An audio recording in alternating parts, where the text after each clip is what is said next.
টাকা দিব আজকে। তো অধ্যায় শুরুতে যেটা দেখো, আমরা এই অধ্যায়টাকে ৩টা ভাগে ভাগ করবো, ঠিক আছে? ৩টা ভাগ বলতে দেখো, একটা হচ্ছে তাপগতিবিদ্যার শূন্যতম সূত্র, তাপগতিবিদ্যার প্রথম সূত্র, তাপগতিবিদ্যার দ্বিতীয় সূত্র। তো মোস্ট প্রবাবলি তোমাদের এক্সামের মধ্যে এই যে প্রথম সূত্র এবং দ্বিতীয় সূত্র থেকে প্রশ্নের পরিমাণটা বেশি হয়। শূন্যতম সূত্র থেকে অ্যাডিশন একটু বেশি হয়, বাট বোর্ড কোশ্চেনে হচ্ছে তোমাদের এমসিকিউর পরিমাণটা এখান থেকে একটু বেশি আসে আর কি। ঠিক আছে, তো আমরা শূন্যতম সূত্রের যা ডিটেলস আছে এগুলো শেষ করে ফেলবো, আজকে জন্য শেষ করবো। পাশাপাশি আমরা চেষ্টা করবো তাপগতিবিদ্যার প্রথম সূত্রে যাওয়ার জন্য, যদি আজকে সুযোগ হয়। আজকে সুযোগ না হলেও আমরা পরবর্তী ক্লাসে তাপগতিবিদ্যার প্রথম সূত্রে চলে যাবো। ঠিক আছে, আমার টার্গেট হচ্ছে 3টা ক্লাস বা 4টা ক্লাস, ওই 4টা ক্লাসে এটা কভার করে দিতে পারি আমরা। আশা করি হয়ে যাবে ইনশাল্লাহ।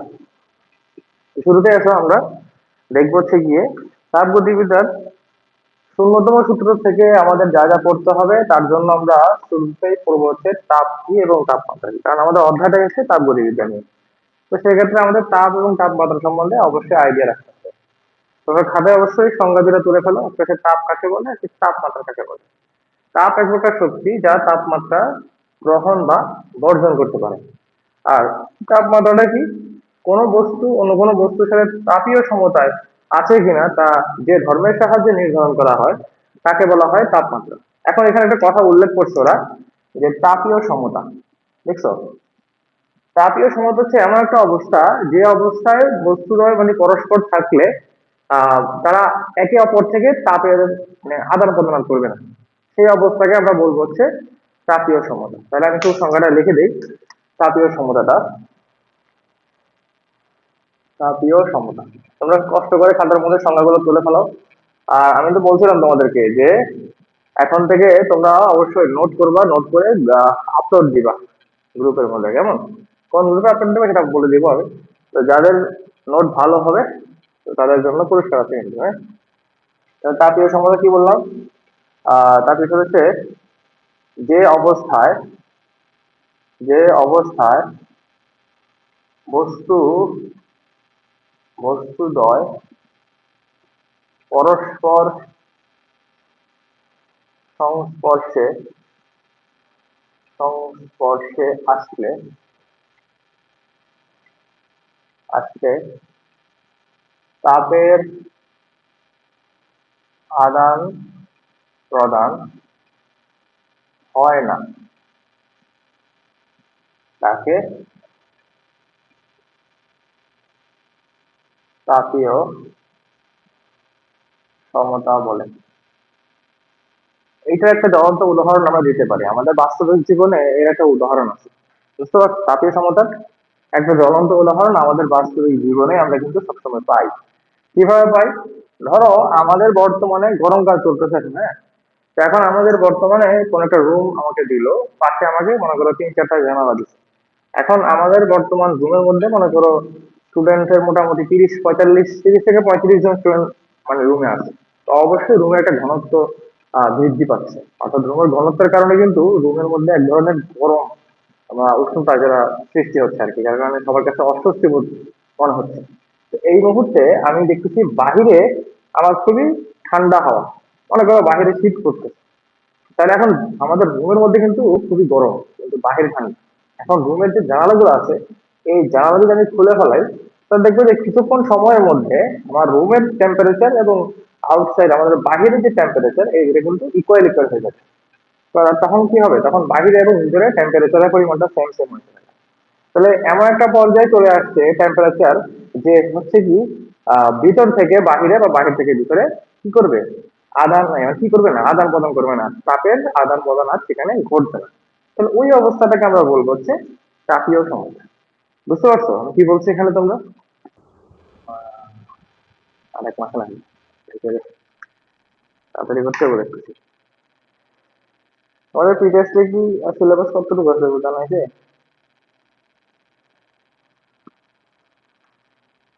স্থিতিবিদ্যা, তাপগতিবিদ্যা,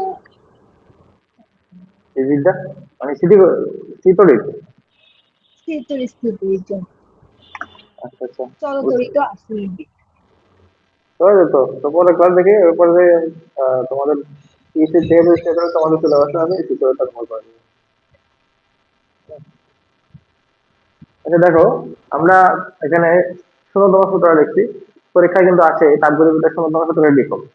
এখানে দুটি বস্তু পরস্পরের সংস্পর্শে আসলে তাপীয় সমতা বিরাজ করে এবং তাদের সাথে যদি তৃতীয় কোনো বস্তু আবার আসে সেক্ষেত্রে তার সাথে প্রথমত বস্তুদ্বয়ের তাপীয় সমতা বিরাজ করে। এই ক্ষেত্রে কি হচ্ছে, আমি একটা এক্সাম্পল দিই তোমাদেরকে। মনে করো আমার এখানে আমি একটা বক্স অঙ্কন করলাম, এই বক্সের এই প্রান্তে একটা বস্তু আছে এবং এই প্রান্তে একটা বস্তু আছে। তো এই বস্তুটা হচ্ছে মনে করো এ, এটা হচ্ছে বি, এটা হচ্ছে মনে করো সি। তিনটা বস্তু আছে এখানে, হ্যাঁ। তো এই দুটো হচ্ছে প্রথম বস্তু। তো এটার তাপমাত্রা মনে করো হচ্ছে 15 ডিগ্রি সেলসিয়াস, এটা তাপমাত্রা মনে করো 25 ডিগ্রি সেলসিয়াস, এবং এটা তাপমাত্রা মনে করো হচ্ছে গিয়ে কত দেওয়া যায়, 30 ডিগ্রি, 30 দেওয়া যায়, 40, 50, হ্যাঁ 50 ডিগ্রি মনে করো। আচ্ছা 50 না, এটা মনে করো হচ্ছে তোমরা 45 ডিগ্রি সেলসিয়াস, ঠিক আছে। ধরো আর কি, ধরলাম আর কি আমরা 35 ডিগ্রি সেলসিয়াস। এখন তুমি যদি খেয়াল করো একটু কষ্ট করে, তুমি এ এবং সি হিসাব করো।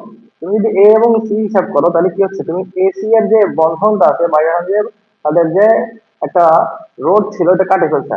এখন এ এবং সি এর মধ্যে কি হবে, তাপীয় সমতা বিরাজ করবে। কেমনে, এই যে 45 এবং 15 এর মধ্যে কি হবে, অ্যাডিশন করবা, করলে কত হচ্ছে 60।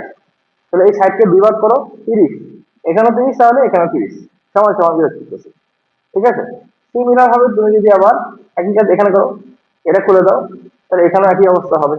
তো তুমি যদি দেখো, তুমি একটু খেয়াল করো, তোমার এ এবং সি এর মধ্যে আসলে তাপীয় সমতা বিরাজ করে, বি এবং সি এর মধ্যে আসলেও তাপীয় সমতা বিরাজ করে। তাহলে একটা সময় কি হবে, এ এবং বি এই দুটা কি হয়ে যাবে, এই সি এর সাথে তাপীয় সমতায় চলে আসবে। অর্থাৎ আমরা লাস্টে বলতে পারি যে তিনটা বস্তু একত্রে এখানে কি হবে, একটা আরেকটার সাপেক্ষে তাপীয় সমতা বিরাজ করবে। এখানে শূন্যতম সূত্র দেখা যাচ্ছে। তো শূন্যতম সূত্রের সাহায্যে আমরা কি শিখি, শূন্যতম সূত্রের সাহায্যে আমরা থার্মোমিটার তৈরি করতে পারি। শূন্যতম সূত্রের সাহায্যে আমরা থার্মোমিটার তৈরি করতে পারি, কেমন। তো থার্মোমিটার যে তৈরি করবো আমরা, আমরা দুই ধরনের থার্মোমিটার তৈরি করতে পারবো। একটা হচ্ছে গিয়ে এক স্থির বিন্দুর সাপেক্ষে, একটা হচ্ছে দ্বি স্থির বিন্দুর সাপেক্ষে, ঠিক আছে। এখন এখন আমরা কি করব, আমরা এখন থার্মোমিটার তৈরি করা শিখবো। এখন আমরা থার্মোমিটার তৈরি করা শিখবো। তাহলে সবাই খাতার মধ্যে তাড়াতাড়ি করে লিখে ফেলো। এটা কি লিখে হয়েছে তোমাদের, লিখে হলে ব্যাগে জানাই। এটা হলে ভাই এই চিত্রটা আঁকতে হবে। চিত্র যদি আঁকতে হয় আঁকো, তোমার যদি মনে হয় আঁকা লাগবে তাহলে আঁকো, নাহলে সমস্যা নেই, বুঝছো। হুম।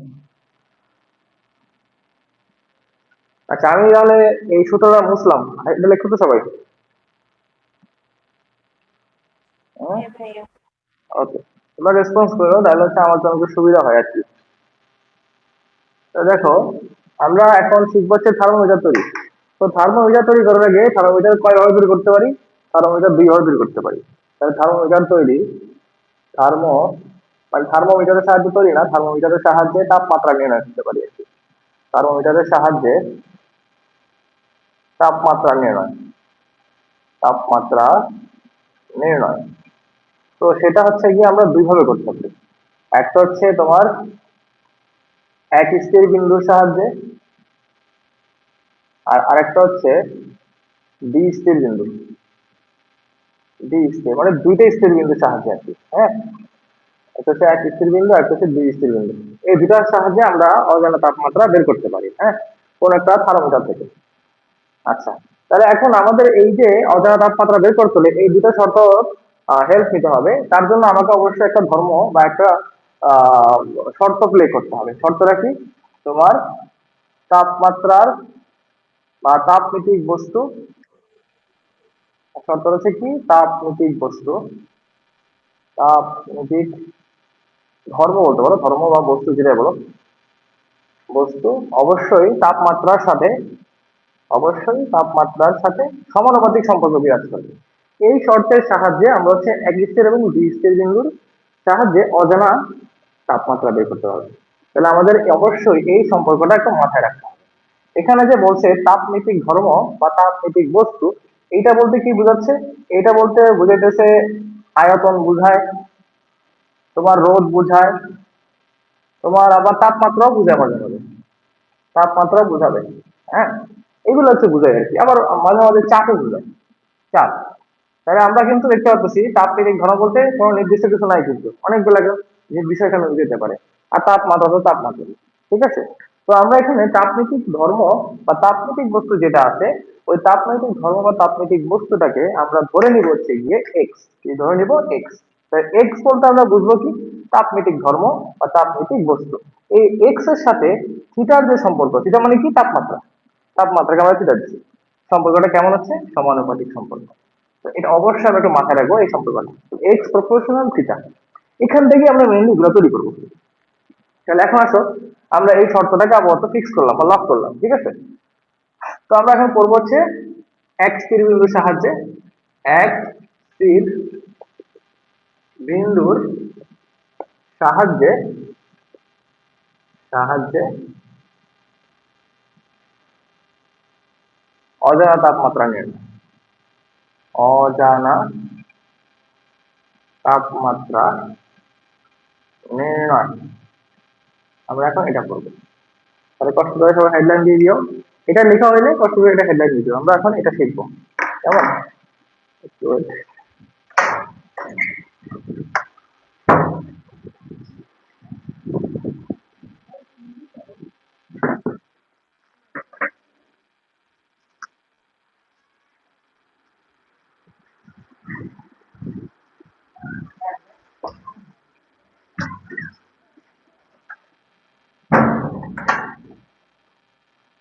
তোমাদের লিখা হয়ে যাবে, একে বলিও, তাহলে আমি সামনে লাগাবো।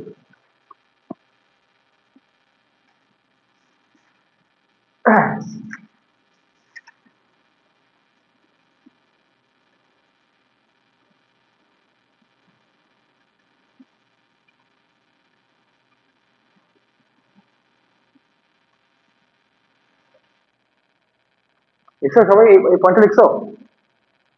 হ্যাঁ ভাইয়া লিখছি। ওকে, আমরা তাহলে এক স্থির বিন্দুর সাহায্যে অজানা তাপমাত্রা নির্ণয় স্টার্ট করি। এখন দেখো এখানে এক স্থির বিন্দু বলতে কি বোঝাচ্ছে, একটা বিন্দুর সাহায্যে। এখন ওই একটা বিন্দু আসলে কি, ওই একটা বিন্দু বা ওই একটি বিন্দু বলতে বুঝাইতেছে, একটি বিন্দু বলতে বুঝাইতেছে আমাদের ত্রৈধ বিন্দু। কি বলতেছে, ত্রৈধ বিন্দু। আচ্ছা, ত্রৈধ বিন্দু কাকে বলে, ঠিক কেউ বলতে পারবা? ত্রৈধ বিন্দু কাকে বলে?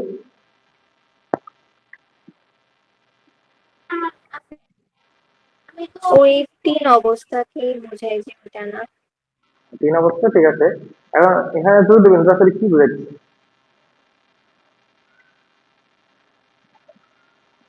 বলতে পারবা? কেউ কি বলতে পারবা?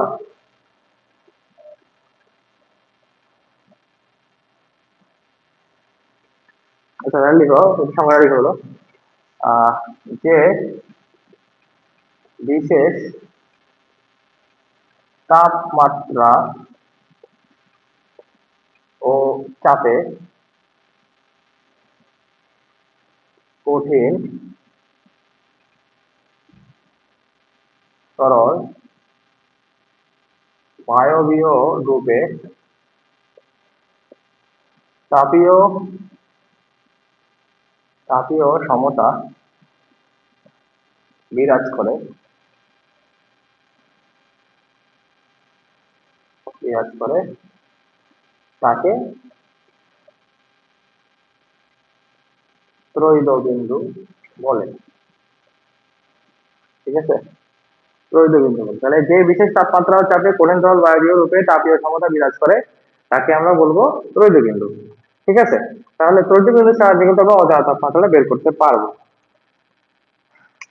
ওকে, তোমরা কিছু কিছু জিনিস স্ক্রিনশট নিয়ে রাখো, তাহলে আমার জন্য তো মানে বেশি ঝামেলাটা হলো না আর কি। লিখে হইলে আমাকে জানাবো অবশ্যই, লিখা হয়ে গেছে, হ্যাঁ।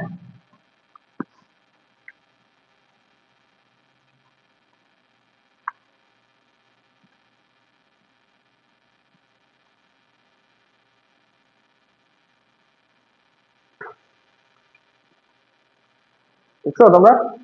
লিখছি ভাইয়া। ওকে, ঠিক আছে। তাহলে আমরা এখন চলো প্রমাণটাতে চলে যাচ্ছি। তো দেখো, আমি যদি এইখানে একটা পাত্র চিন্তা করি, এই পাত্রের মধ্যে আমি যদি একটা থার্মোমিটার চিন্তা করি, ঠিক আছে, আমি একটা থার্মোমিটার চিন্তা করি এখানে। তো এই থার্মোমিটার মনে করো এই জায়গায় আমি একটা পারদ রাখছি, এটা হচ্ছে একটা পারদ। ওই থার্মোমিটার মাথায় একটা স্টিল জাতীয় কিছু একটা থাকে না, ওটা হচ্ছে পারদ, বুঝছো? এই পারদ বর্তমানে একটা নির্দিষ্ট পাত্রের মধ্যে আমি এটা রাখছি, নির্দিষ্ট পাত্রের মধ্যে। যখন একটা নির্দিষ্ট পাত্রে রাখছি তখন কি হচ্ছে দেখো, তখন এর তাপমাত্রাটা আমরা কাউন্ট করতে পারতেছি, মনে করো হচ্ছে গিয়ে 2 ডিগ্রি সেলসিয়াস। ঠিক আছে, 2 ডিগ্রি না, আমরা ধরলাম হচ্ছে এটা তাপমাত্রা হচ্ছে এখানে বর্তমানে আছে, এটা হচ্ছে মনে করো এক্স, এক্স না, θ ডিগ্রি সেলসিয়াস, চিন্তা করো θ ডিগ্রি সেলসিয়াস বললাম, হ্যাঁ। এবং এইখানে এই যে পারদটা আছে না, এই পারদের যে ধর্মটা, পারদের যে ধর্ম সেটাকে আমি ধরলাম এক্স। ওকে, তা আমি কি করলাম, আমি এই থার্মোমিটারটাকে নিয়ে গিয়ে আমি আরেকটা পাত্রে রাখছি। তো আরেকটা পাত্র রাখলে অবশ্যই এখানে যে পারদটা আছে না, এই পারদটা কিন্তু বৃদ্ধি পাবে, বুঝছো? পারদটা কখন বৃদ্ধি পাবে? পারদ তখনই বৃদ্ধি পাবে যখন আমাদের তাপমাত্রা বৃদ্ধি পাবে, মনে রাখবে সবাই। পারদ বৃদ্ধি পাবে তখনই, মানে এই যে কালো কালার দেখতেছো এটা হচ্ছে পারদ, এটা যদি বৃদ্ধি পায় তাহলে বুঝতে হবে তাপমাত্রা বৃদ্ধি পাচ্ছে। তাহলে আমরা বুঝে নিব তাপমাত্রা বৃদ্ধি পাইলে অবশ্যই তার কি পারদটাও বৃদ্ধি পাচ্ছে। আর পারদ বলতে বুঝাই দিচ্ছি আমরা তাপনীতিক ধর্মটাকে বোঝাচ্ছি, ঠিক আছে। এখন আসো, এখানে যদি আমরা হিসাব করি, এই জায়গায় রাখলে কি হচ্ছে দেখো, থার্মোমিটারের পারদটা কিন্তু বৃদ্ধি পাচ্ছে। তো এটা মানে কি হচ্ছে, অবশ্যই θ ডিগ্রি সেলসিয়াস আগে যা ছিল এখন বর্তমানে কি হবে, তা বেশি হবে। তো আমি ধরে নিলাম θ ডিগ্রি সেলসিয়াস বলতে বোঝাচ্ছে এখানে মনে করো 2 ডিগ্রি সেলসিয়াস। আর এক্স মনে করো ধরলাম হচ্ছে আমরা 4 ওহম ধরলাম। তো যখন আমি এই পাত্রে নিয়ে আসছি তাকে, তার তাপমাত্রা হয়ে গেছে 4 ডিগ্রি সেলসিয়াস। এখন তোমাদের বলতে হবে এখানে তার ধর্মটা কত হবে। এই জায়গায় যদি তার তাপমাত্রা 2 ডিগ্রি সেলসিয়াসের জন্য ধর্মটা হয় 4 ওহম, আর এই জায়গায় কি আছে 4 ডিগ্রি সেলসিয়াস, মানে একে সেম থার্মোমিটার থেকে তুলে নিয়ে আমি আরেকটা পাত্রে রাখছি। তো এই ক্ষেত্রে তার তাপমাত্রা হচ্ছে কত, 4 ডিগ্রি সেলসিয়াস। তাহলে আমার এখানে ধর্মটা কত হবে বলতে পারবা? 8 ওহম হবে। হ্যাঁ অবশ্যই, এখানে আমাদের ধর্মটা হচ্ছে 8 ওহম হয়ে যাবে। অর্থাৎ আমরা বুঝতে পারতেছি আমরা এখান থেকে যে আমাদের পারদ সবসময় বৃদ্ধি পায়, এবং অবশ্যই কার সাপেক্ষে, তাপমাত্রার সাপেক্ষে। তাপমাত্রা যদি বৃদ্ধি পায় অবশ্যই আমাদের পারদটাও বৃদ্ধি পাবে। আর পারদ বৃদ্ধি পাওয়া বলতে বোঝাচ্ছে তাপনীতিক ধর্মটাও বৃদ্ধি পাচ্ছে, ঠিক আছে। ওকে, তাহলে আমরা এখন একটু হচ্ছে একটু মানগুলা ধরে নিব। আমরা এই পাত্রে এই পাত্রে আমরা যে তাপমাত্রাটা পাচ্ছি ওই তাপমাত্রাটাকে আমরা ধরে নিব থিটা টিপি, থিটা টিপি। এবং যে ধর্মটা পাচ্ছি সেটাকে আমরা ধরে নিব হচ্ছে এক্স টিপি, ঠিক আছে। এবং এই ঠিক একই থার্মোমিটারটাকে আমি তুলে নিয়ে এখানে রাখলে এখানে যে তাপমাত্রাটা পাবো সেই তাপমাত্রাকে ধরবো হচ্ছে আমরা থিটা, ঠিক আছে, θ ডিগ্রি সেলসিয়াস। এখানে আমরা θ ডিগ্রি সেলসিয়াস ধরতে পারবো, কোনো সমস্যা নেই। এখানে যে আমরা ধর্মটা পাচ্ছি সেটাকে ধরলাম শুধু এক্স, ঠিক আছে, শুধু আমরা এক্স ধরছি। তাহলে এই জায়গায় কিন্তু আমরা যে তাপমাত্রা বা যে ধর্মটা পাচ্ছি সেটা হচ্ছে ত্রৈধ বিন্দুর জন্য। কারণ এই টিডি বলতে কি বোঝাচ্ছি, এই টিডি বলতে বোঝাচ্ছি আমরা ট্রিপল পয়েন্ট। অর্থাৎ এই পাত্রের মধ্যে একটা নির্দিষ্ট বিন্দু সাপেক্ষে আমরা তাপমাত্রা ফিক্স পাচ্ছি, ঠিক আছে। ওকে, তাহলে আমরা এখান থেকে একটু সম্পর্ক দেখছিলাম একটু আগে, এক্স প্রপোর্শনাল কি ছিল, থিটা, এক্স প্রপোর্শনাল থিটা। তাহলে এখান থেকে লেখা যায় x is equal to k theta. তাহলে x by theta is equal to লেখা যাবে কে। তাহলে দেখো তো x by theta is equal to k. এখন যদি আমরা প্রথম পাত্রের জন্য হিসাব করি, প্রথম পাত্র আমরা যদি নেই, প্রথম পাত্র, তাহলে কি লেখা যাবে এখান থেকে, x TP divided by theta TP is equal to কে লেখা যায়। অবভিয়াসলি, বলো তো সবাই ঠিক আছে কিনা, এক্স টিপি বাই থিটা টিপি লেখা যায়। তা আমি যদি সেম ভাবে দ্বিতীয় পাত্র নিয়ে কাজ করি, তাহলে এখানে কি অবস্থা, x by theta is equal to k. এটা হচ্ছে 2 নম্বর ইকুয়েশন। আমি আশা করি তোমাদেরকে এই দুইটা ইকুয়েশন বুঝে দিতে পারছি, ঠিক আছে। তাহলে এখন আমি যদি 1 নাম্বার এবং 2 নাম্বারের থেকে কাজ করি, এখানে কে কে সিমিলার, তাহলে কি লিখতে পারি, এখান থেকে লিখতে পারি x TP divided by theta TP is equal to x by theta. আমাদের উদ্দেশ্য কি, আমাদের উদ্দেশ্য হচ্ছে কি থিটা টিপি, সরি, উদ্দেশ্য হচ্ছে আমাদের থিটাটা বের করতে হবে। কারণ আমাদের একটাই উদ্দেশ্য যে এক স্থির বিন্দুর সাহায্যে আমরা অজানা তাপমাত্রাটা বের করবো। অর্থাৎ এখানে থিটা ডিগ্রিটা কত হচ্ছে সেটা আমাকে বের করতে হবে। তাহলে আমি যদি এখান থেকে থিটাটাকে আলাদা করি তাহলে আমাদের আসবে এরকম ইকুয়েশনটা, থিটা ইজ ইকুয়াল টু আসতেছে x by x TP into theta টিপি। তোমরা কি এই বক্সটাকে বুঝতে পারছো, রাষ্ট্র বক্সটা, বলো তো সবাই। হ্যাঁ ভাইয়া বুঝছি। জি ভাইয়া বুঝছি। আচ্ছা দেখি আমাদের আপাতত জয়টা বলতে পারবা যে ত্রৈধ বিন্দুর তাপমাত্রা কত? বলতে পারবা তৈরি বিন্দু তাপমাত্রা কত? এটা কি বলা যাবে? কেউ কি বলতে পারবা তৈরি বিন্দু তাপমাত্রা কত? এখানে দেখি বলো তাদের বলো। নাম তো পাইছি না, যাই হোক। আচ্ছা বলো, এটা হচ্ছে ত্রৈধ বিন্দু তাপমাত্রা। এটা কত? এটা ফিক্সড, মনে রাখা ভাই। এটা ফিক্সড, সেটা হচ্ছে 273.16 ক্যালভিন। 273.16 ক্যালভিন। যদি তুমি 273 ক্যালভিনও বলো কোনো সমস্যা নাই, এটাও হবে। তারপরে আমরা এক্সাক্ট মানটা মনে রাখবো সবাই। 273.6 ক্যালভিন হচ্ছে ত্রৈধ বিন্দু তাপমাত্রা। তাহলে আমাকে যদি প্রশ্নে বলে একই স্থির বিন্দুর সাহায্যে অজানা তাপমাত্রা নির্ণয় করো, তখন আমাদের এই ফর্মুলাটা খাটাইতে হবে। Theta is equal to x by x TP. তাহলে এখানে এক্সটা কি? এক্স হচ্ছে গিয়ে অজানা ক্ষেত্রে তাপের ধর্ম বা তাপনীতিক ধর্ম। এক্স হচ্ছে কি? অজানা ক্ষেত্রে তাপনীতিক বা অজানা তাপমাত্রায় তাপনীতিক ধর্ম, এটা বলতে পারো। এবং এক্স টিপি হচ্ছে গিয়ে ত্রৈধ বিন্দুর তাপমাত্রা তাপনীতিক ধর্ম। আর থিটা টিপিতে বুঝছো কি বুঝাচ্ছে? এগুলো পরিচয় কি বুঝতে পারছো তোমরা সবাই? যারা যদি পারো পরিচয়গুলো লিখে রাখতে পারো। আর না লিখলে তো বুঝতে আসলে বোঝা যাচ্ছে এক্সটা কি, এক্স টিপিটা কি বোঝাচ্ছে। সবাই কি বুঝতে পারছো? জি ভাইয়া। ওকে, তাহলে লিখে হইলে বলিও, আমি তাহলে মুছতাম। আমরা এখন একটা ম্যাথ করবো এটার উপরে। তোমাদের লিখে হইলে ভাইকে অবশ্যই ইনফর্ম করবা। তাহলে আমরা একটা ম্যাথ করবো এখন।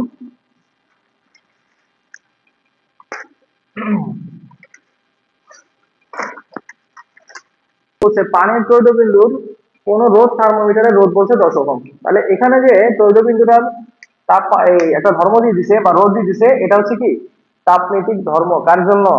এক্স টিপি, এক্স টিপি। এবং এখানে আমাদের আরেকটা জিনিস দিয়ে দিছে 20 ওহম। এই 20 ওহমটা কত? এই 20 ওহম হচ্ছে অজানা তাপমাত্রার জন্য যে তাপনীতিক ধর্ম আছে না? অজানা তাপমাত্রা, এই অজানা তাপমাত্রার জন্য যে তাপনীতিক ধর্ম অর্থাৎ এক্স, এটা হচ্ছে এখানে এক্স। ওকে, আমরা তাহলে এক্স এবং এক্স টিপি পেয়ে গেছি। আমাদের বের করতে বলতেছি কি তাপমাত্রা কত জিজ্ঞাসা করছে, অর্থাৎ আমাদেরকে অজানা তাপমাত্রাটা বের করতে বলছে। তাহলে আমি প্রশ্ন থেকে মোটামুটি যা যা আমাদের প্রয়োজন ছিল তা আমরা কিন্তু বেছে নিতে পারতেছি।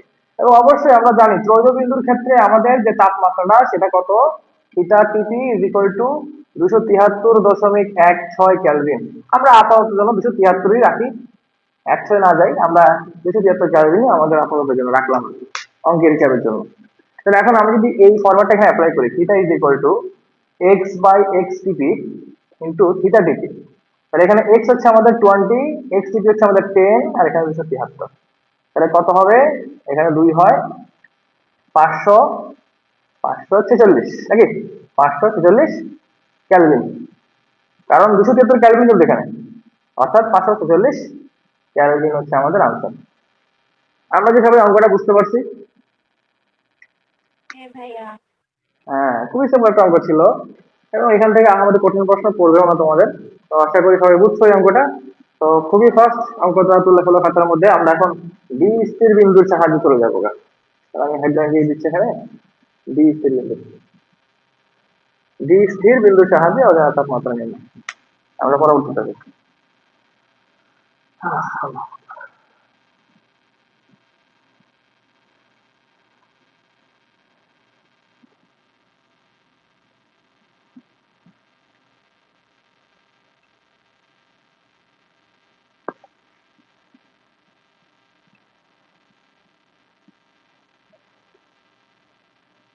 ডি স্থির বিন্দুর জন্য আমরা এতক্ষণ যা পড়তেছি ওরকম। তাহলে ডি স্থির বিন্দুর সাথে আমাকে অবশ্যই থার্মোমিটার সম্বন্ধে একটু হালকা আইডিয়া নিতে হবে। তো থার্মোমিটার আইডিয়া পর আমরা হচ্ছে ইকুয়েশনে চলে যাবো গা। দেখো আমার এই থার্মোমিটারটার মধ্যে এই কার নেটের সমস্যা হচ্ছে রে? স্যার আমার কি রে নেট আসতে সমস্যা করতেছে যে? বাসায় নাই তুমি এখন বসে আছো? জানাতে সমস্যা করতেছে। এইটা চাল রাখো। তুমি ক্লাস ঠিক মতো করতে পারতেছো? ক্লাসের যেখানে সমস্যা হচ্ছে আমি তো রেকর্ড দিয়ে দিব, এটা ক্লিয়ার করে নিও তুমি। আর তোমাদের কোনো প্রশ্ন থাকলে অবশ্যই বলতে পারো। তোমরা যদি চুপচাপ শুধু শুনতেই থাকো তো হবে না, তো প্রশ্ন থাকতে হবে। যদি কোনো প্রশ্ন থাকে আমাকে অবশ্যই ফ্রিলি প্রশ্ন করতে পারবা, কোনো সমস্যা নেই। আচ্ছা দেখো, আমি এই থার্মোমিটারটা, যদিও থার্মোমিটার লাগতেছে না, তো মনে করেন এবার থার্মোমিটার। এখন এই থার্মোমিটারের মধ্যে এই যে একবার উপরের প্রান্ত আছে, এটাকে আমরা বলবো হচ্ছে উচ্চ স্থির বিন্দু। এই উপরের পয়েন্টটাকে বলবো কি? উচ্চ স্থির বিন্দু। উচ্চ স্থির বিন্দু, এবং নিচের একবার পয়েন্টটাকে আমরা বলবো হচ্ছে নিম্ন স্থির বিন্দু। নিম্ন স্থির বিন্দু। আর এইটাকে আমরা বলবো হচ্ছে ত্রুটিপূর্ণ ত্রুটিপূর্ণ বিন্দু বা অজানা বিন্দু বলতে পারো। ঠিক আছে, ত্রুটিপূর্ণ কেন বলছি, কারণ এখানে হচ্ছে আমাদের আপ এন্ড ডাউন হবে। এই থার্মোমিটারের যে পার্টটা আছে না, এটা আপ এন্ড ডাউন করবে এখানে, তো এটার জন্য ত্রুটিপূর্ণ লিখলাম আর কি এখানে।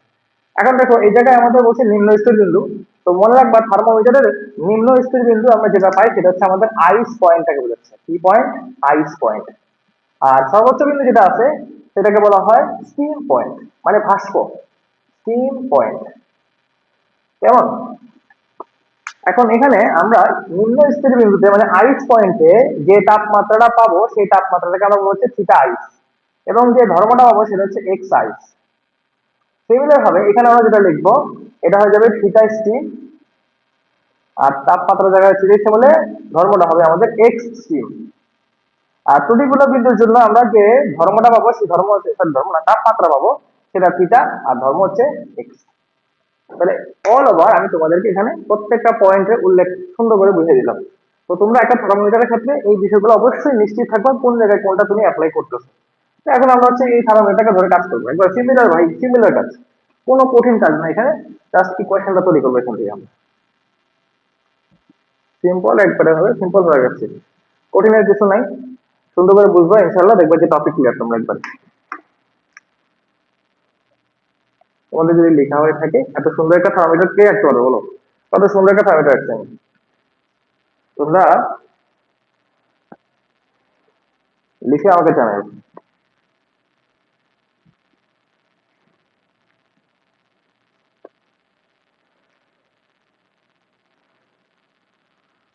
লিখছি ভাইয়া। ওকে, ঠিক আছে। তাহলে আমরা এখানে থার্মোমিটার দেখছি পয়েন্ট দিতে। আচ্ছা, আগে তো ছিল পয়েন্ট একটা, এই জন্য আমাদের আগে এক্স প্রপোর্শনাল থিটা ছিল, বাট এখন তো পয়েন্ট একটা না, এখন পয়েন্ট দুইটা হয়ে গেছে। এই কারণে এক্স প্রপোর্শনাল থিটা না হয়ে, মানে এক্স আর থিটা না হয়ে যাবে কি del x proportional del theta. এবার ডেল কেন হচ্ছে এটা আশা করি বুঝতে পারছো সবাই, কারণ তাপমাত্রার জন্য মানে অজানা তাপমাত্রার জন্য আমাদের এখানে বিন্দু একটা না, বিন্দু এখন দুইটা। তো সেই ক্ষেত্রে আমাদের বুঝতে হবে এখানে গ্রাফটা দেখতে আসলে কেমন হবে। এই জায়গায় গ্রাফটা অলওয়েজ মনে রাখবা মূল বিন্দুগামী হবে। এই ক্ষেত্রে গ্রাফটা অলওয়েজ কি হবে? মূল বিন্দুগামী। তাহলে খেয়াল করো আমার এই জায়গায়, এই জায়গাটাকে বললাম হচ্ছে আমরা এক্স, এক্স না আমি বললাম থিটা, মানে এক্স অক্ষটাকে বললাম তাপমাত্রা, আর ওয়াই অক্ষটাকে বললাম হচ্ছে ধর্ম। ঠিক আছে, তো দেখো আমার এই জায়গায় এই দুইটা পয়েন্টে তাপমাত্রা পরিবর্তন হচ্ছে ডেল থিটা, এবং সিমিলার ভাবে এই দুইটা পয়েন্টের মধ্যেও আমাদের পরিবর্তন হচ্ছে ডেল এক্স। তো এই যে ডেল থিটা যেটুকু পরিবর্তন ঘটতেছে, ডেল এক্সটাও কিন্তু একই পরিমাণ পরিবর্তন ঘটতেছে, মাথায় রাখবা কিন্তু। এই চিত্রের মধ্যে ডেল থিটা যেটুকু পরিবর্তন ঘটতেছে, এই ডেল এক্স এর পরিমাণটাও সেম একই ভাবে পরিবর্তন করতেছে। আচ্ছা, আমি যদি গ্রাফটা এভাবে না দেই, আমি গ্রাফটা যদি এরকম দিতাম, এরকম একটা বক্ররেখা দিতাম, তখন কি আমাদের এরকম ফলাফল পাইতাম? মানে এই শর্তটাকে সে ফলো করতো? তখন সে কিন্তু এই শর্তটা ফলো করতো না। কেন ফলো করতো না? একটু দেখলেই বুঝতে পারবো আমরা। দেখো আমি এখানে এটাকে আগে বলছি থিটা, এটাকে আগে বলছি আমরা এক্স। তো এই ক্ষেত্রে খেয়াল করো আমরা এখানে এখানে আমরা ডেল থিটা যা পাচ্ছি, মানে ডেল থিটার পরিবর্তনটা খালি মান না, পরিবর্তনটা কতটুকু পাচ্ছি, যা পাচ্ছি ঠিক একই পরিমাণ পরিবর্তন কি ডেল এক্স এ হয় কিনা দেখবো। দেখো হয়তো বা আমার আকার মধ্যে একটু বেশি দেখেছে, বাট দেখো এখানে একটু চিকন, বাট এখানে একটু মোটা হয়ে গেছে, মানে গ্যাপটা একটু বড় হয়েছে আর কি। তার মানে পরিবর্তনটা এখানে কি হচ্ছে? বেশি হচ্ছে। তো এখানে যে পরিমাণ পরিবর্তন আমরা পাচ্ছি ঠিক একই পরিমাণ পরিবর্তন কিন্তু এখানে হচ্ছে না, বাট এখানে কিন্তু হচ্ছে। কেন এখানে, কেন আমি এটাকে গ্রাহ্য করব? কারণ আমাকে এই শর্ত মেনে চলতে হবে। এই শর্ত না মানলে আমরা কি করতে পারবো না, আমাদের ইকুয়েশন তৈরি করতে পারবো না। তো সেক্ষেত্রে এই গ্রাফটা আমাদের ভুল, এই গ্রাফটা আমাদের রাইট।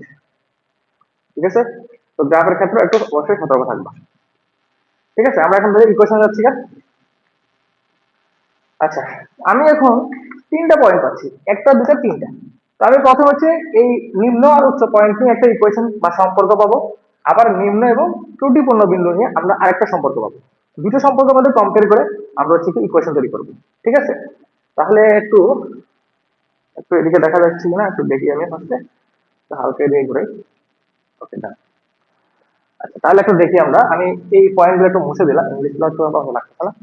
আচ্ছা, আমি যদি এখন বরফ ও ভাস্প নিয়ে কাজ করি, বরফ ও ভাস্প নিয়ে কাজ করি, তখন আমাদের দেখো কি আসতেছে, del x proportional del theta, proportional কি ডেল থিটা, এটা আসতেছে। তো এখান থেকে তো বুঝতে পারছি আমরা কি আসবে এখান থেকে, এখান থেকে এটাই তো আসবে, del x by del theta is equal to k, এটাই তো আসবে। এখন ডেল এক্স মানে কি, অবশ্যই তাপ, এই তোমার হচ্ছে গিয়ে তাপনিক ধর্মের পার্থক্য বা পরিবর্তনকে বোঝাচ্ছে।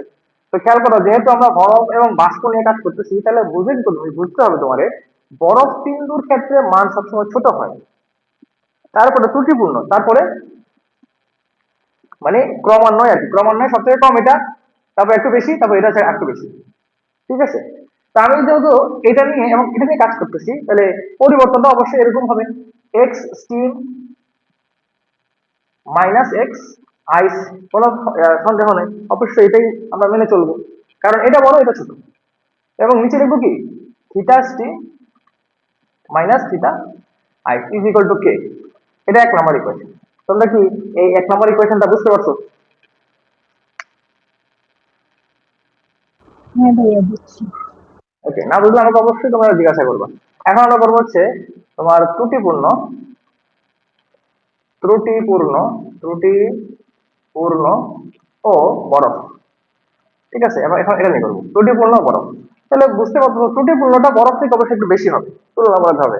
সেক্ষেত্রে আমি del x by del theta apply করতেছি এখানে, ইজিক্যাল টু কে। তাহলে ডেল এক্স বলতে আমরা বুঝছি পার্থক্য, ধর্মের পার্থক্য। সেক্ষেত্রে x minus x i divided by theta minus theta i is equal to k. তাহলে আমরা এখানে ইকুয়েশন দিলাম হচ্ছে 2 নম্বর ইকুয়েশন। তাহলে 1 এবং 2 থেকে যদি তুমি দেখো, 1 ও 2 থেকে তুমি যদি দেখো, তাহলে তুমি লিখতে পারো এখান থেকে যে এক্স স্টিম, আমি আমার মতো এক্স এস রাখি, কেমন সুবিধার্থে, বারবার স্টিম লিখতে সময় যাচ্ছে, x s minus x i, এটাকে সবসময় রাখলাম। আবার theta s minus theta i is equal to x minus x i divide by theta minus theta i is equal to k.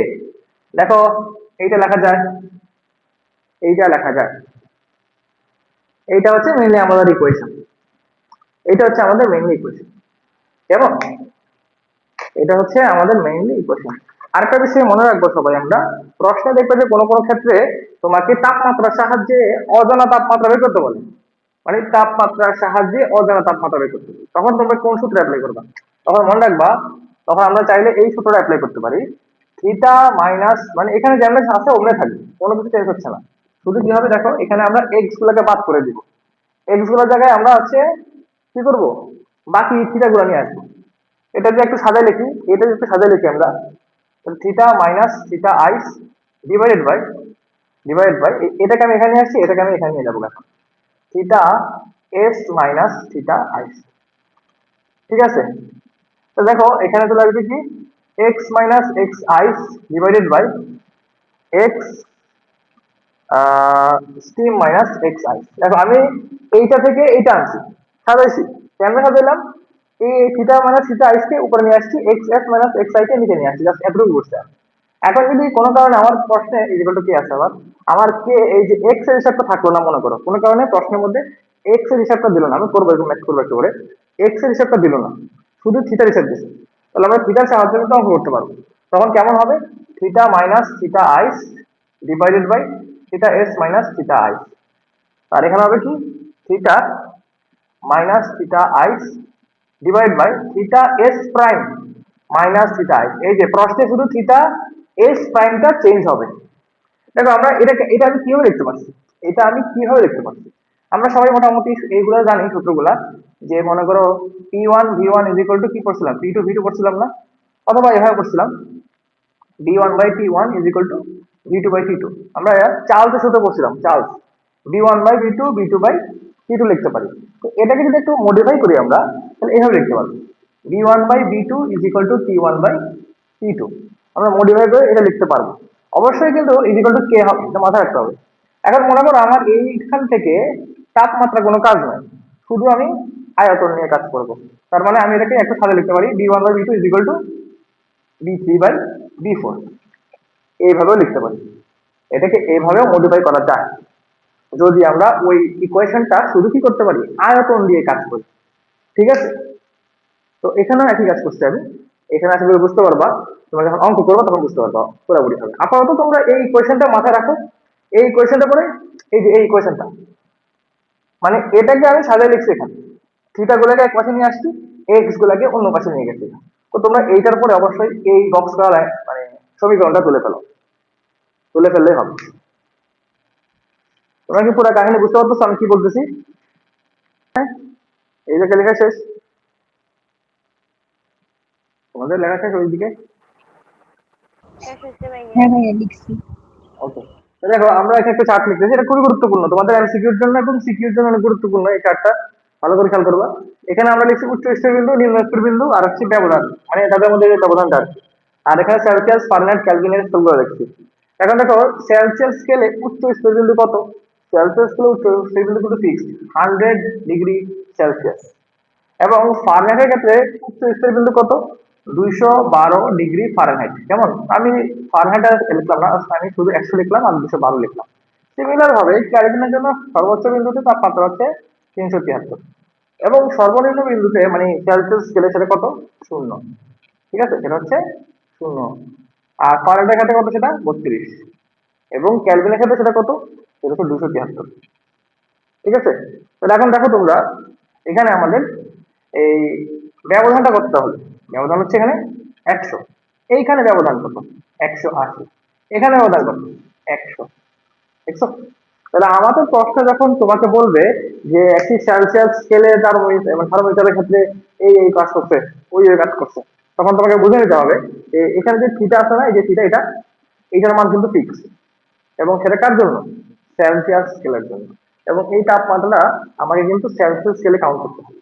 তাহলে আমাকে বলতে হবে, দেখি আমাকে এখন দেখি, বলো ফারজানা, বলো দেখি, যদি আমার এই সূত্রটা সেলসিয়াস স্কেলের জন্য কাউন্ট করা হয়, ঠিক আছে, তার জন্য সেলসিয়াস স্কেলের জন্য কাউন্ট করা হয়, সেই ক্ষেত্রে এই থিটা এস এর মানটা কত হবে বলো তো তুমি আমাকে?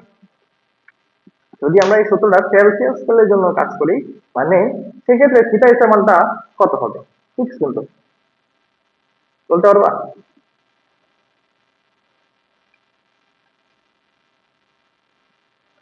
আচ্ছা, না বলতে পারবা থিটা এস টা কত হবে সেখানে? এখন থিটা এস টা কি, আগে এটা বুঝো। কিন্তু থিটা এস বলতে বোঝাচ্ছে উচ্চ স্থির বিন্দুতে তাপমাত্রা বোঝাচ্ছে। থিটা এস টা বলছে কি উচ্চ স্থির বিন্দুতে তাপমাত্রা।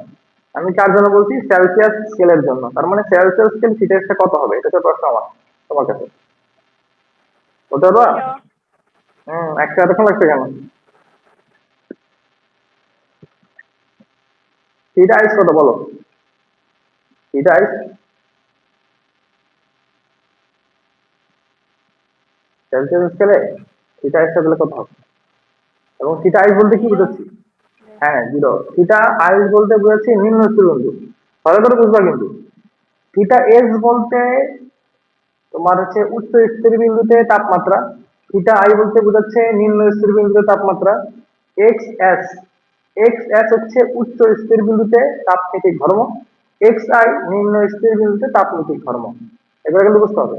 এবার তোমাকে যদি প্রশ্নে সেলসিয়াস স্কেল মানে উদ্দেশ্য করে বলে দেয়, তাহলে তোমরা বুঝতে হবে যে সেলসিয়াস স্কেলে থিটা এস টা হচ্ছে 100, থিটা আইটা হচ্ছে 0। এগুলো তুমি ডিরেক্টলি অ্যাপ্লাই করো, কোনো ধরনের এক্সট্রা কিছু লাগবে না সেখানে।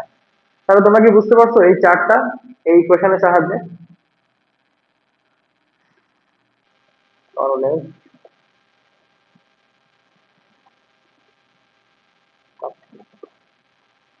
এটা হচ্ছে আমাদের প্রশ্ন, কেমন?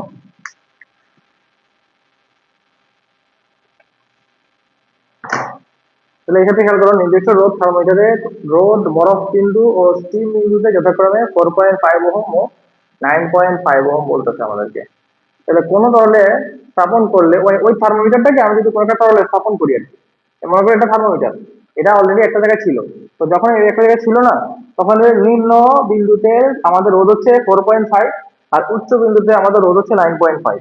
এবং এইখানে আমাদের আসলে মানে বর্তমানে তার যে অবস্থাটা ছিল আর কি, তো এটাকে নিয়ে কিন্তু হচ্ছে আমরা আরেকটা তরলে স্থাপন করছি। ঠিক আছে, স্থাপন করলে এটা কি ভিতরে যে থার্মোমিটার ছিল না, এটা বৃদ্ধি পেয়েছে, ওইটা বৃদ্ধিতে ও রোধ হয়ে গেছে 6.1 ওহম। এখন আমাকে বলছে যে কি আসলে প্রথম ক্ষেত্রে তার যে ধর্ম তাপমাত্রাটা ছিল ওই তাপমাত্রাটা আমাকে বের করতে বলেছে। অর্থাৎ আমি যদি এইটাকে একটা পাত্র থেকে আরেকটা পাত্রে নিয়ে যাই, এই এইখানে রোধ হয়ে যায় 6.1। তাহলে এই 6.1 এর জন্য আমাদের ওই পাত্রের তাপমাত্রা কত? ঠিক আছে, মানে এই একটা পাত্র থেকে আমি এই পাত্রে নিয়ে গেছি, তো নিয়ে যাওয়ার কারণে এটা রোধ হয়ে গেছে 6.1। তো এই ক্ষেত্রে আমাদের থিটাটা কত জিজ্ঞাসা করছে, বুঝছো? এই ক্ষেত্রে আমাদের থিটা কত জিজ্ঞাসা করছে এই পাত্রে নিয়ে গেলে। তোমরা প্রশ্ন বুঝতে পারছো? হ্যাঁ ভাইয়া। ওকে, তাহলে দেখি আমরা এখানে আমাদের দেখো অনেক প্রশ্নে বরফ বিন্দু এবং স্টিম বিন্দুতে আমাদের রোধটা বলে দিছে। অর্থাৎ এক্স আই, এক্স আইস হচ্ছে 4.5 এবং এক্স স্টিম হচ্ছে কি আমাদের এখানে তোমার 9.5। এবং অন্যদিকে আমাদের এক্স এর মানটাও উল্লেখ করে দিচ্ছে 6.1 ওহম। এবং আমাকে প্রশ্ন থেকে থিটার মানটা বের করতে বলতেছে। তো সমস্যা একটা দাঁড়াইছে, সেটা হচ্ছে গিয়ে থিটা আইস কত হবে এবং থিটা স্টিম কত হবে, এটা হচ্ছে আমাদের প্রশ্ন। এগুলো কত হবে? তবে আমাকে কিন্তু প্রশ্নের মধ্যে সেলসিয়াস, ফারেনহাইট, কেলভিন কিছুই বলে না, কোনো তাপমাত্রা উল্লেখই করে না, আমাদের কোনো স্কেল উল্লেখ করে না। সেক্ষেত্রে আমরা মনে রাখবো সবাই যে যখন কোনো তাপমাত্রার স্কেল উল্লেখ করে নাই, সেক্ষেত্রে আমাদের এসআই একক হিসেবে আমরা সেলসিয়াস স্কেলটাকে কাউন্ট করে নিই। এটা আমরা সেলসিয়াস স্কেলটাকে কাউন্ট করে নিই। সেক্ষেত্রে থিটা আই সেলসিয়াস স্কেলের কত আছে 0°C এবং থিটা স্টিম 100°C। তাহলে আমরা মোটামুটি আমাদের ইনফরমেশন যা ছিল সবকিছু কিন্তু তুলে ধরছি। এখন জাস্ট কি করো, জাস্ট সূত্রগুলো বসানো যাচ্ছে। তাহলে আমরা আগে সূত্রটা বসাই। আমরা যেটা জানি যে theta minus theta i divided by theta steam minus theta i is equal to x minus x i divide by x steam minus x i. তাহলে এখন এখানে আমাদের থিটাটা বের করতে হবে। ওকে, নিচে কতটুকু দেখা যায়? আচ্ছা, একটু যাবে। তাহলে এখানে দেখো থিটা আমাদের বের করতে হবে, থিটা মাইনাস থিটা আই। তো থিটা আইসে শূন্য, শূন্য। থিটা স্টিম কত 100, 100 মাইনাস আবার শূন্য। আর এদিকে এক্স, এক্স বলতে 6.1 মাইনাস 4.5, এখানে হবে 9.5 মাইনাস 4.5। তো এখান থেকে যদি আমরা ক্যালকুলেশন করি, তাহলে একটু এদিকে আসি, এই সাইডটা আসি। এখানে theta by 100 is equal to উপরে হবে 6.1 থেকে 4.5 যদি চলে যায় তাহলে কত হয় 1.6 নাকি 1.6, আর নিচে হবে আমাদের 5। ঠিক আছে, তো এখান থেকে তুমি যদি ক্যালকুলেশন করো তোমার থিটার মানটা আসবে হচ্ছে গিয়ে 32°C, 32°C। এটা হচ্ছে আমাদের আনসার। তোমরা কি অঙ্কটা সবাই বুঝতে পারছো আমি কিভাবে করছি? বুঝছি ভাইয়া। ওকে, কারো যদি কোনো সমস্যা থেকে থাকে আমাকে জানাইতে পারো যে কোথাও বুঝলি না ভাইয়া এটা একটু সমস্যা হচ্ছে, এরকম এখানে থাকলে বলতে পারো।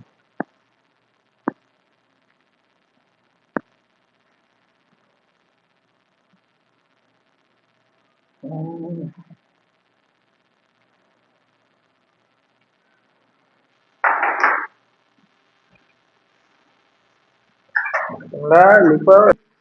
তো এই জায়গায় আমরা আসলে কি কি জিনিস অ্যাড করতে যাচ্ছি সেটা একটু খেয়াল করি, বা কি ইকুয়েশন এখান থেকে করতে যাচ্ছি। আমরা একটু আগে একটা ইকুয়েশন দেখলাম যে আমাদের ডি স্থির বিন্দুর জন্য কেমন। তো ডি স্থির বিন্দুর ক্ষেত্রে আমরা একটা ইকুয়েশন পেলাম theta tan theta by del x is equal to k পাচ্ছিলাম। তো এই ক্ষেত্র থেকে আমরা একটা ইকুয়েশন পাই, সেই ইকুয়েশনটা হচ্ছে হিসাব করি আমরা। এইখানের জন্য যদি হিসাব করি, এখানে তাপমাত্রার যে অনুপাত, ঠিক আছে, এখানে তাপমাত্রার অনুপাত, এখানে তাপমাত্রার অনুপাত, এখানে তাপমাত্রার অনুপাতটা কি হবে অলওয়েজ সমান। তো সেক্ষেত্রে আমি যদি তাপমাত্রার অনুপাতটা চিহ্নিত করি, এখান থেকে একটু খেয়াল করো, আমি যদি এভাবে হিসাব করি সি মাইনাস দেখো আমরা করেছিলাম কি এইটার পার্থক্য এবং এইটা এবং এটার মধ্যে পার্থক্য, তাহলে কি করবো দেখো C minus 0 divided by 100 minus 0, এটা এই স্কেলের জন্য হিসাব করছে। তোমরা কি বুঝছো এটার হিসাবটা কেমন আসছে? এইটা আরেকবার বলেন ভাইয়া। আচ্ছা দেখো, আমি যেটা বললাম আমাদের এইখানে তাপমাত্রার অনুপাত মানে সি এবং 0 মধ্যে তাপমাত্রার অনুপাত এবং 100 এবং 0 মধ্যে তাপমাত্রার অনুপাত, এটা কিন্তু এই ধ্রুবক হবে। ঠিক আছে, এই যে কি আমরা বলতে পারতেছি এই কথা। এবার আমি যদি এই জায়গায় একটু খেয়াল করে ফোকাস করি, আমরা বুঝতে পারবো যে del theta 1 by del theta 2 is equal to del theta 3 by del theta 4 is equal to কিন্তু আমরা কে লিখতে পারি, আমরা চাইলে এইটা লিখতে পারি কিন্তু। তো সেক্ষেত্রে খেয়াল করো কি বলছে এখানে, তাপমাত্রার পরিবর্তনের অনুপাত সর্বদা ধ্রুবক। ঠিক আছে, তার মানে যতগুলো তাপমাত্রার পরিবর্তন হবে সবগুলো কি হবে, সমান হবে।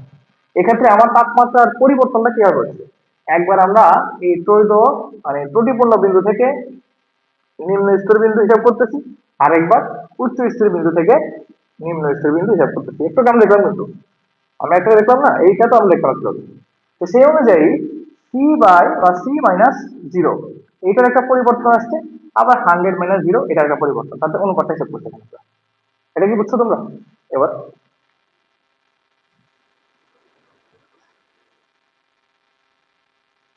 বুঝছো নাকি হ্যাঁ বুঝো ভাইয়া নাই? বুঝছি।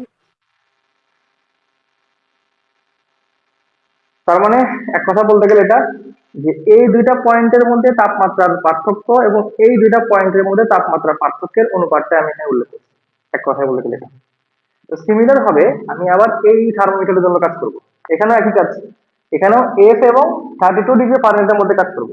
তাহলে f minus 32 divided by 212 minus 32 is equal to, এবার হচ্ছে এই থার্মোমিটারে এখানে কি হবে, k minus 273 divided by f, sorry 373 minus 273। এই পুরো লাইনটা কি তোমরা বুঝতে পারছো? জি জি ভাইয়া ভাই। বুঝছি। হ্যাঁ, তাহলে এখান থেকে লেখা যাবে কি, দেখো তো, C by 100 is equal to F minus 32 divided by 180 is equal to K minus 273 divided by 100। আমরা যদি প্রত্যেকটাকে 20 দিয়ে গুণ করি, 20 দিয়ে গুণ করি, তাহলে C by 5 is equal to f minus 32 divided by 9 is equal to k minus 273 divided by 5। এই যে দেখো, একটা আমরা ইকুয়েশন পেয়ে গেছি। অলরেডি এটা কিন্তু আমরা 19 পড়ছি, বাট 19 এটা কিভাবে আসছে এই প্রসেসটা কিন্তু আমরা বুঝতাম না, আমরা খালি অঙ্ক করে ফেলতে পারছি। এখন আমরা বুঝতে পারছি আসলে এটা কেন করছি আমরা, এই জিনিসটা আমরা কেন করছি এবং কিভাবে করছি, এই অনুপাতগুলো কিভাবে আনছি আমরা, এটা আমরা বুঝছি কিভাবে। আমরা থার্মোমিটার তৈরি করছিলাম, যে সেখানে আমরা দ্বিস্থির বিন্দু সাহায্য নিয়ে এটা তৈরি করছি। ঠিক আছে, দ্বিস্থির বিন্দুর কনসেপ্ট থেকে এটা তৈরি করছি। তোমরা কি এখন ক্লিয়ার এই পুরো ইকুয়েশনটা? জি ভাইয়া। ওকে, তাহলে সব কষ্ট করে তুলে ফেলো। আমরা এরপরে যাবো তো একটা ম্যাথ করবো, একটা ম্যাথ করে আমরা তাপগতিবিদ্যার প্রথম সূত্রে চলে যাবো আজকে।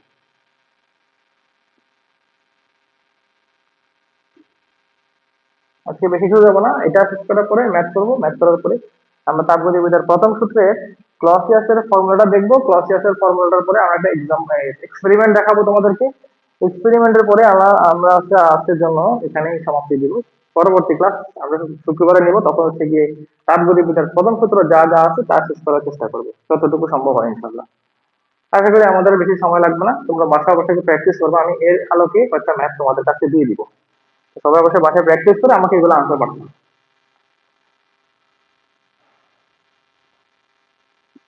তোমাদের লিখা হলে আমাকে জানাবে, এই লিখা হয়েছে।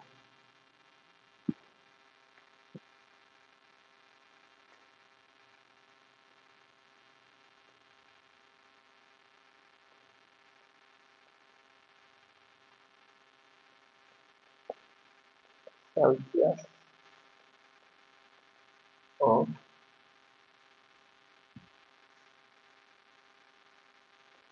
ফারেনহাইট, ফারেনহাইটের পার্ট সমান হবে। আর তোমরা তাহলে লিখে হলো, লিখে আমাকে জানো লিখা হয়েছে কিনা।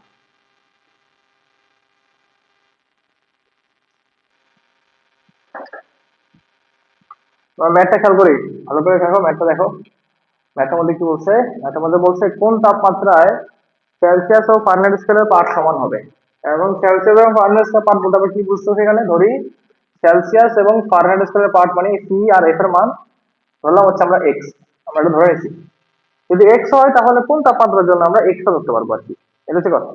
তো এখন আমরা যদি সূত্র অ্যাপ্লাই করি, আমাদের শুধু সেলসিয়াস এবং ফারেনহাইটটাই অ্যাপ্লাই করতে হবে। তাহলে সেলসিয়াসের ক্ষেত্রে কি, সেলসিয়াস সি বাই 5, আর ফারেনহাইটের ক্ষেত্রে এফ মাইনাস 32/9। আমরা তাহলে সি এর জায়গায় এক্স ধরবো, এফ এর জায়গায় এক্স ধরবো, তাহলে x by 5 is equal to 9 sorry x minus 32 divided by 9। তাহলে কোনাকুনি গুণ করো, 9x is equal two 5x minus 162। তাহলে 9x 5x এর এদিকে নিয়ে আসলে হয়ে যাবে 4x, 4x equal to minus 160। কেমন? তো মাইনাস 160 তুমি 4 দিয়ে ডিভাইড করো, তাহলে x এর মান কত হবে? মাইনাস 40। তাহলে আমরা x এর মানটা পেয়ে গেছি মাইনাস 40, অর্থাৎ সেলসিয়াস স্কেলে মাইনাস 40 ডিগ্রি সেলসিয়াস এবং ফারেনহাইট স্কেলে মাইনাস 40 ডিগ্রি ফারেনহাইট, অর্থাৎ এই দুইটা তাপমাত্রায় আমাদের সেলসিয়াস ও ফারেনহাইট স্কেলের কি হবে? পাঠ সমান হবে। এটাই এই অঙ্কটা হচ্ছে এতটুকু। বুঝতে পারছো সবাই? ওকে ডান, তাহলে সবাই চলে ফেলো, আমরা আমাদের নেক্সট টপিকে চলে যাবো। এর মধ্যে তোমরা টপিকগুলো তুলে ফেলো।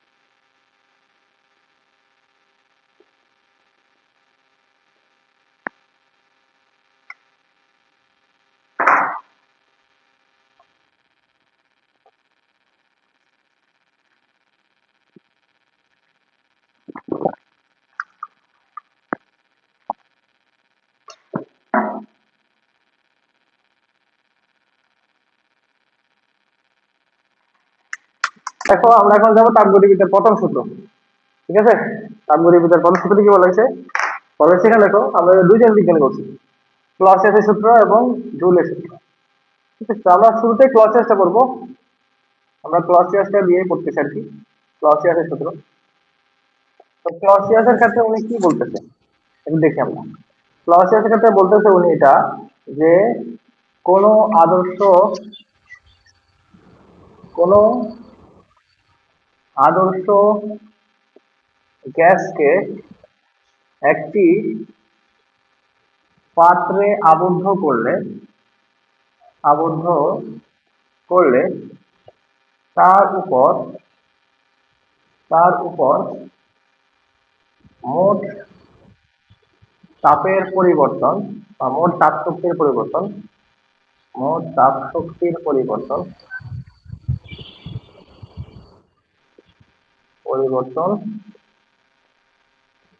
তার উপর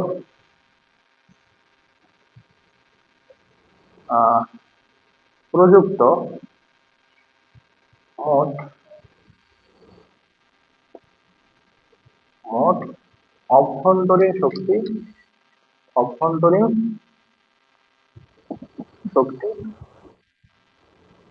ও কৃতকাজের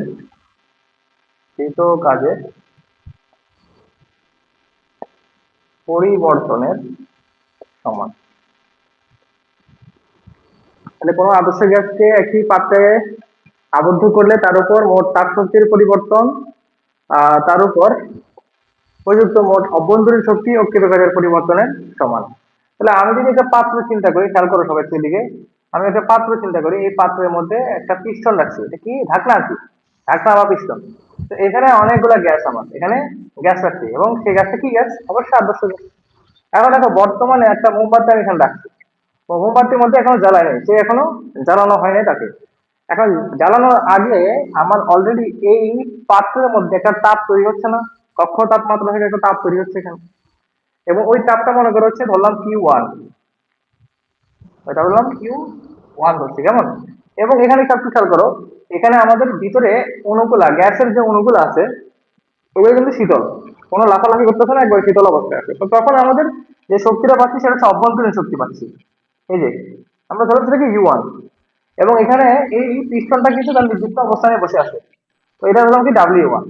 এখন তুই খেয়াল করো, এখন আমি যদি এইখানে মোমবাতিটা জ্বালাই দিই, মানে তাপ প্রয়োগ করি, এদিকে তাপের পরিমাণটা কি হচ্ছে? বাড়াই দিচ্ছি। তো বাড়া যাওয়ার কারণে কি হচ্ছে? আমার তাপটা আগে ছিল Q1, এখন আরো বাড়ছে, বেড়ে সেটা হলো Q2 হয়ে গেছে। তাহলে তাপের এখানে একটা পরিবর্তন ঘটছে না, সেক্ষেত্রে তাপ শক্তির একটা পরিবর্তন আসতেছে, সেটা হচ্ছে ডেল কিউ, এটা তাপ শক্তির পরিবর্তন। এবং এখানে খেয়াল করো আমার যে গ্যাসের অণুগুলা ভিতরে ছিল, গ্যাসের অণুগুলা ভিতরে ছিল, এখন কি করছে, আগুন জ্বলাই দিচ্ছি। তার মানে তাদের পিছন দিয়ে আগুন লাগাইছে আমি, ওই অণুগুলোর মধ্যে আমি পিছন দিয়ে আগুন লাগাই দিচ্ছি। আগুন লাগাই দেওয়ার কারণে তারা কি আর বসে থাকবে? অবশ্যই না, তারা লাফালাফি করবে কতক্ষণ। লাফালাফি করলে কি হবে, তারা এই যে উপরে একটা ওয়াল আছে, মানে একটা পিস্টন আছে, এটার মধ্যে গিয়ে বাড়ি খাবে। তো বাড়ি খেলে কি হবে, পিস্টনটা হালকা উপরের দিকে উঠবে। এটা কখন হয় জানো? তোমরা যখন দেখো তোমাদের আম্মুরা যখন ভাত রান্না করে, ভাত তরকারি রান্না করে, তখন দেখবা ভাতের উপর, বিশেষ করে ভাতের উপরে ও ঢাকনা দেওয়া রাখে। আর ঢাকনাটা একসাথে কি হয়, ভাতের যে উতলাই জায়গা, তখন ঢাকনাটা একটু নড়াচড়া করে, ঢাকনাটা একটু হালকা উপরের দিকে নড়াচড়া করে। তখন দেখবে যে কি হচ্ছে, ঢাকনাটা কোনো সময় পড়ে যায়। তো কি হচ্ছে, ওই যে অণুগুলোর মধ্যে কি হচ্ছে, তাপ তৈরি হচ্ছে, যার কারণে কি হচ্ছে, অভ্যন্তরীণ শক্তিটা বাড়তেছে। অভ্যন্তরীণ শক্তি বাড়ার কারণে অণুগুলোর মধ্যে কি হচ্ছে, একটা প্রেসার ক্রিয়েট হচ্ছে এদিকে। ঠিক আছে, প্রেসার ক্রিয়েট হচ্ছে, যার কারণে কি হচ্ছে, আমার এই পিস্টনটাকে তারা উপরের দিকে ধাক্কা মারছে।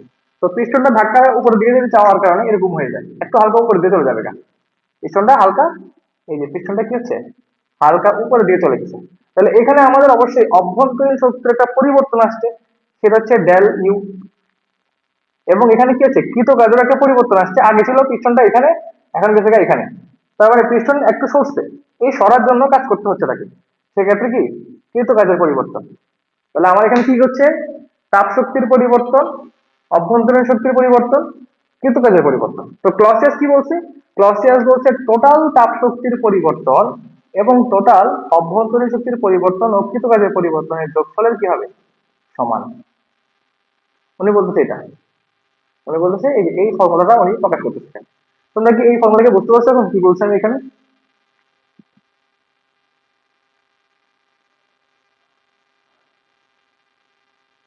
তারা কি বুঝছো নাকি বুঝো নাই? জি ভাইয়া। হ্যাঁ, আমি একটা আবার রিপিট করতেছি, কি হচ্ছে, আমার এই অবস্থায় টোটাল তাপ শক্তির পরিবর্তন, টোটাল তাপ শক্তির পরিবর্তন, টোটাল অভ্যন্তরীণ শক্তির পরিবর্তন এবং কৃতকাজের পরিবর্তনের যোগফলের সমান। তাহলে এখানে এটা কি, এটা হচ্ছে আমাদের তাপ শক্তির পরিবর্তন, তাপ শক্তির পরিবর্তন, এটা হচ্ছে আমাদের তাপ শক্তির পরিবর্তন।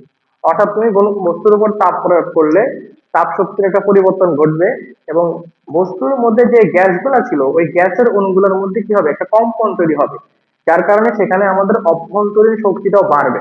অভ্যন্তরীণ শক্তি যদি বেড়ে যায় সেক্ষেত্রে আমাদের পিস্টনটা হালকা উপরের দিকে যাবে, তার মানে এখানে সে কিছু পরিমাণ কাজ করবে। তো এখানে অবশ্যই কাজের একটা পরিবর্তন আসতেছে, এই জন্য কৃতকাজের পরিবর্তন হচ্ছে ডেল ডাব্লিউ। তো এটাকে আরেকটা নাম দিচ্ছি অভ্যন্তরীণ শক্তির পরিবর্তন, অভ্যন্তরীণ বা অন্তঃস্থ শক্তি পরিবর্তন, অভ্যন্তরীণ শক্তির পরিবর্তন।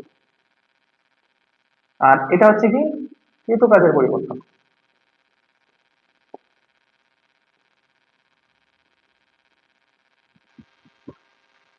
তোমরা কি বুঝতে পারছো এখানে সবগুলা? হ্যাঁ ভাইয়া। ওকে, তাহলে আমরা মোটামুটি অনেক কিছু দেখলাম এখানে, তাপ শক্তির পরিবর্তন, অভ্যন্তরীণ শক্তির পরিবর্তন, কৃতকাজের পরিবর্তন। তাহলে খেয়াল করো আমার কি হবে, যখন আমি কোন একটা পাত্রের মধ্যে তাপ প্রয়োগ করবো, তখন অটোমেটিক্যালি পিস্টনটা উপরের দিকে চলে যাবে। একটা এক্সাম্পল তোমাদের এখন দেখাবো, একটু অপেক্ষা করো, একটা মিনিট।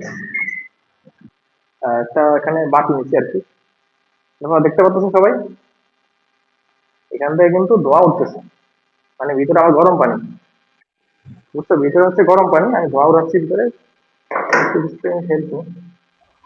বইয়ের সাহায্যে দেখো, আমার এই পাত্রের মধ্যে আছে গরম পানি কিন্তু ভিতরে, তার মানে অটোমেটিক্যালি কিন্তু তাপ উৎপন্ন হচ্ছে, কিন্তু তাপ এতক্ষণ উৎপন্ন করাইছি আমরা, বর্তমানে তাপ একটা নির্দিষ্ট রেঞ্জ হয়ে আছে।